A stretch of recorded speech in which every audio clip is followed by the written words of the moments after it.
Hey y'all, welcome back to Montgomery's channel. Today I'm going to show you something that is a bit on the older side of what we usually see here. And I just want to talk a minute about some of the things we've done to fix up some of these old things to make them presentable for the family. These are family heirlooms that came to us in very poor condition. We've been charged with sprucing them up to make them stable so that they can mount them on the wall and hopefully as a conversation piece for generations to come. But they'll never be functional again anyway. But this old double barrel right here came to us as all wrapped up in some tape and baling wire and things hanging off of it.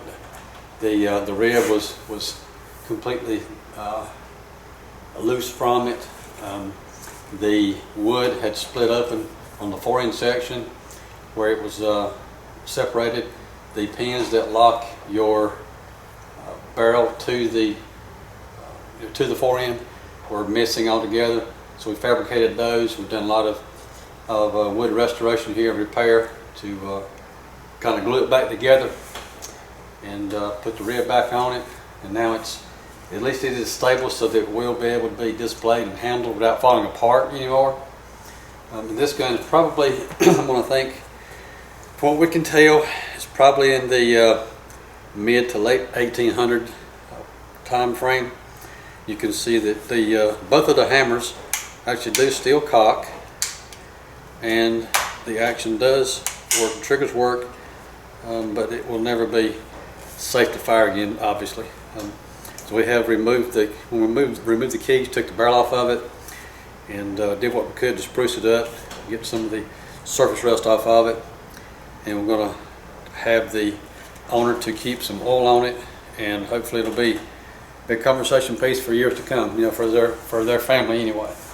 And then we have another piece that we just literally completed this morning, or last night and this morning. This one is even older, from the late 1700s to early 1800s. 1795 I think is when this gun was first in production, as best we can tell. The family tells me that it's been in the family for over 200 years, and they believe it was made somewhere in the neighborhood of 1812, 1805, somewhere in the neighborhood. But it's fortunate they still have the gun. It has been able to keep it in the family this long. It was discovered during cleaning out some old home place, and the stock was completely broken off on this section right where you grip it. The trigger guard was broken. The whole length of the wood was split open all along here, and we have put all that back together to make it stable now, to make it more presentable. And still, the gun will never be fired, obviously, but we're able to stabilize it so that it can be handled and without parts falling off of it again. And then when it came in here, there was, again, baling wire on it, some metal strips, patches holding it together. We've been able to take that apart, put some epoxy and some screws in it, and make it more stable now.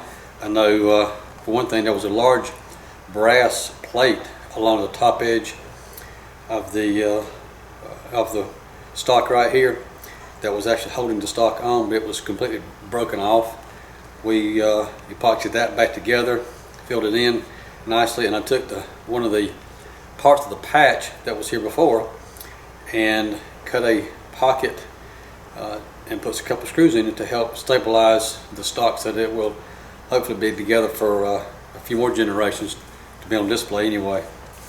So there you have it. Now this is definitely not something we see every day, but just look at that rascal, guys. That's touching the floor. And I'm a little over 6 feet tall, so this is, what is it, roughly 5.5 feet long, totally. Anyways, and this gun was made in London, best I can tell, somewhere in the neighborhood of early 1800s at least. So anyway, there you go. That's our a look at a couple of old pieces that we've been able to hopefully salvage for the family, and they'll be able to tell their grandkids down the road where these guns came from. So if there's something we can do for you at Maverick Gun Works, give us a call.